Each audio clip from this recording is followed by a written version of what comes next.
कभी कभी वह स्थान जहां हम रुकना भी नहीं चाहते, वही स्थान परमेश्वर की मुलाकात का स्थान बन जाता है। यह कहानी का सार है। याकूब बेरशेबा से चला और हारान की ओर जा रहा था। वह अकेला था।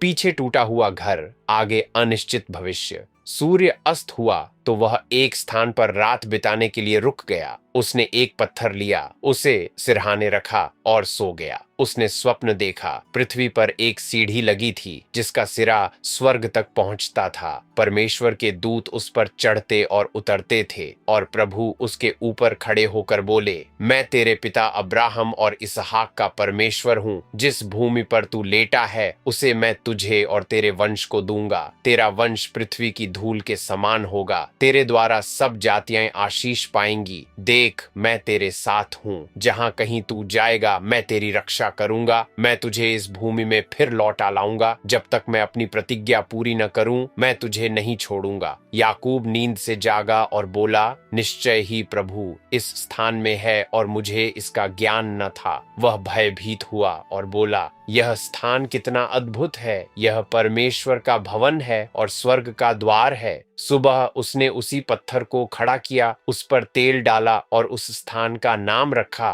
बैतेल। फिर उसने मन्नत मानी, यदि परमेश्वर मेरे साथ रहेगा, मेरी रक्षा करेगा, मुझे भोजन और वस्त्र देगा और मैं शांति से लौटूंगा, तो प्रभु मेरा परमेश्वर होगा।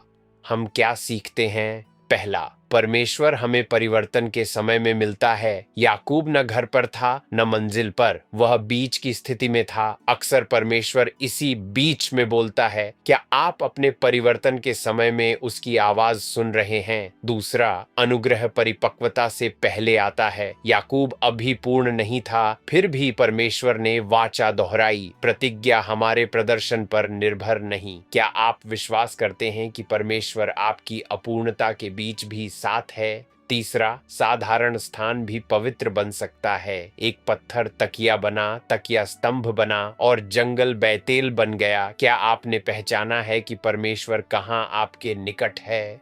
हे विश्वास योग्य परमेश्वर, हमारे जंगल के क्षणों में हमसे मिल। हमारी आंखें खोल कि हम तेरी निकटता को पहचाने। हमारे साधारण स्थानों को मुलाकात का स्थान बना दे। हमें सिखा कि तू हमारे साथ है, भले ही हमें पहले इसका ज्ञान न हो। आमीन।